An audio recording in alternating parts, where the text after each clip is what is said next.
Grandma and Susanna, that little newsies. Hey, you! Are you 4?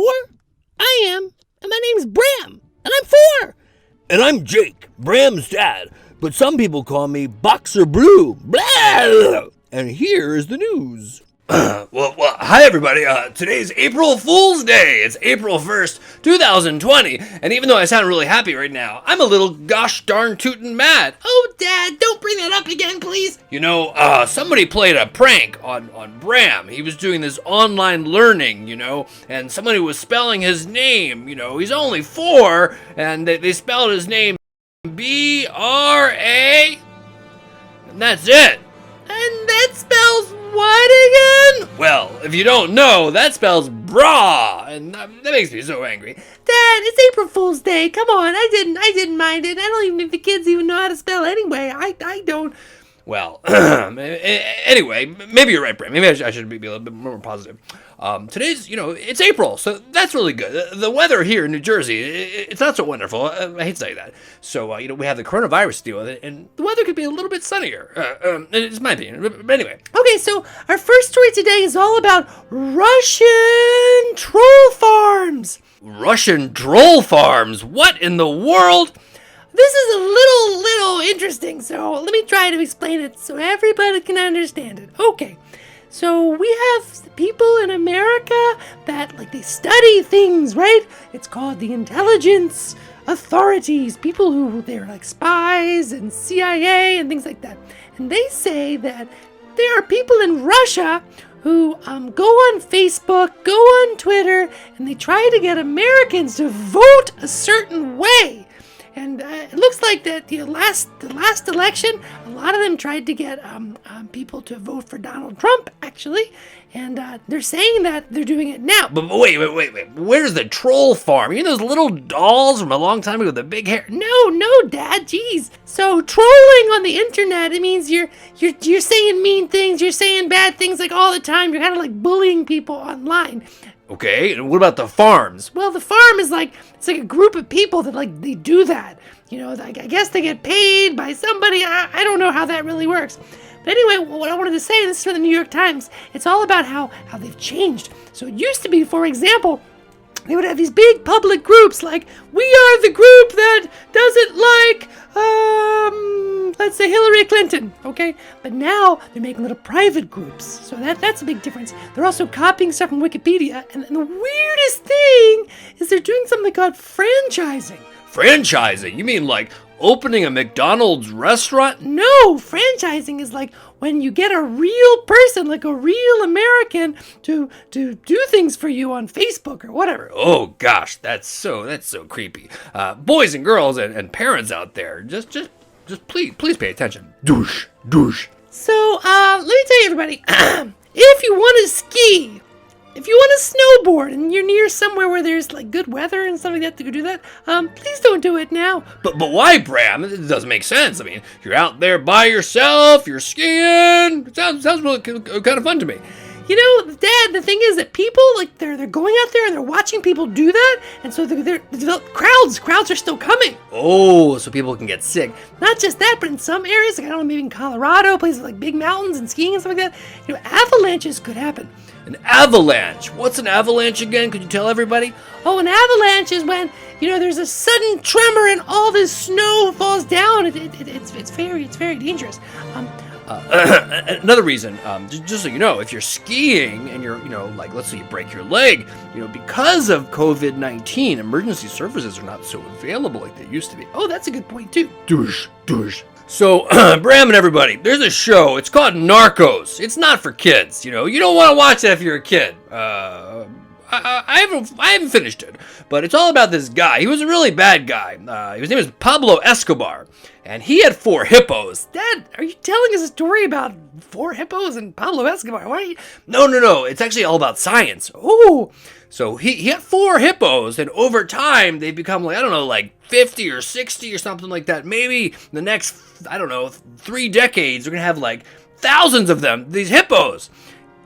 Okay. And so you'd think that the hippos are doing bad things, storming up and, because they're herbivores and they're invasive. Wait a minute, what's herbivore? What's invasive? Herbivore means it eats plants, right? So hippos eat plants.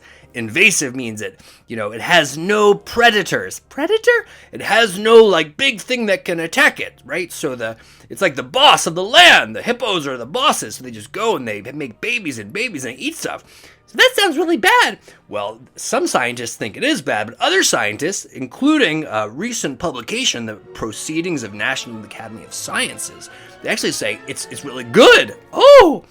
So all across the world, this is happening. We're getting different types of animals. They're herbivores, they're mammals, and they're kind of just like taking over. But they're actually helping the planet in different ways. So in Australia, there are camels, for example, that are herbivores. There are antelopes in Texas. And to give you an example, in northern Australia, there are water buffaloes, and they eat the wild grass, and it actually helps wildfires, not happen. Oh, wow, this is really interesting. Yes, it is. It's really all about food webs. A food web? A food web, think of like a spider web where each little link on the web is an animal that eats something else, right? So if you're like a worm, you get eaten by a fish, and the fish gets eaten by a bigger fish, and so forth. And people eat the fish, and we're all in this web. And so they're saying that in this little ecosystem, right, this group of animals and plants that are all together, that strangely, Pablo Escobar's hippos, they're helping the world out. That is weird. Douche. I gotta tell you something, this is one of the weirdest things I've ever heard of. In 1935, the United States Army, they dropped about 40 bombs on a volcano. What? That's one of the strangest things that I've ever heard. Yeah, so they did it because the idea was if you have a tube of lava, like think of like a straw, right? If you have a straw and the straw has lemonade coming out of it, right? If you drop a bomb on it, well, the straw's gonna, burst in flames and, no more lemonade. Oh, I see. So they were trying to protect a city. Yes, it's called Hilo. It's in Hawaii, and they're thinking about doing it again. Did it work last time? Well, no one knows. They did in 1935, and the lava actually stopped in 1936. Some people just think it was kind of a coincidence. What's a coincidence again? Oh, coincidence is when two things happen that are really not connected to each other, right? Like if I wake up today and I wear a green shirt, and you're wearing a green shirt, we didn't plan it. It's just a coincidence. Oh, okay. But it's neat. It did happen. Mount Etna in Italy. You know where Italy is, right? Oh yes, it's very close to location 24. And by the way, don't forget everybody, on our 60th podcast, every 20 episodes, we do something special. And we're going to do something special in one of those caves on the 60th. Yes. So anyway, in 1991 and 93, there was a big volcano eruption. It was Mount Etna, and the Italian scientists, engineers, they dropped 8 tons of explosives, really, and it actually saved a town called Zaffarana Etnea that wasn't hurt at all because of that. Oh, wow. Douche. Our final story today is all about vampire bats. Boys and girls, just so you know, if you don't know this, vampire bats, they are real. And I'm going to tell you a little story. There was a time when Bram was a little boy. He was about 2. I had a girlfriend. Her name was Edna. And Edna was back home. Bram and I were on a little walk. And I found a bat that was asleep hanging on a tree. And I said to myself, you know what? I'm going to take that bat home and I'm going to scare Edna. Oh, what happened then? I don't remember. Well, I cut the branch down. And the second I did that, the bat flew away. Oh, okay. And then when I told Edna about my little prank, she broke up with me. Oh, I'm sorry. Anyway, very simply, vampire bats are real, and scientists have just discovered that vampire bats, they share blood. Ew, that's gross. How do they do that? Do they take like little straws or something? No, they actually regurgitate. Regurgitate? They vomit it up. Oh my God, this is the grossest. Blah! Jeez, no, I don't want to know about that. So anyway, the interesting thing, this is in the current biology, there's a scientist named Gerald Carter. He's a behavioral ecologist at Ohio State University. But anyway, what they realize is that they don't just share their blood that they're eating from cow legs and things like that.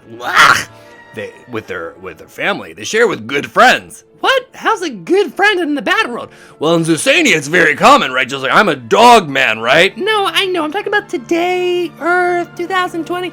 Oh, well, bats become friends if I guess they trust each other. Oh, that's really interesting. Yes, it is. Well, everybody, just like, we've said the past couple of days, I hope you're having a really good time and you're taking advantage of things, taking advantage of this time together, really. My dad told a story about a coffee mug the other day. He saw this weird thing, and so I want to say you can see other things too. Like we were walking around, and we saw this. This is a real picture. Those of you who watched the video, we saw this thing. It's a monument for a crane that used to drop off PT boats, right? These boats in the wartime, and like 400 boats came. It's called the Elko Boat Works, and it's pretty amazing. Yes, the whole world, as bad as it is out there, we can look at it, we can discover, and we can learn things. Yes, that's what I love about Little News Ears. That's right. And I love you too, Bram. Don't forget about that. I love you too. Give me a big hug. Oh, thank you. Okay. And I'll see you all later. Bye, everybody. Thanks. Do you want this week's news? Go to littlenewsears.com. Don't forget to check out our videos on youtube.com and our teacher lesson plans and more on littlenewsears.com. May your sweetness shine and your colors glow. Blah! Sources for today's broadcast include the New York Times, Smithsonian Magazine, and National Geographic.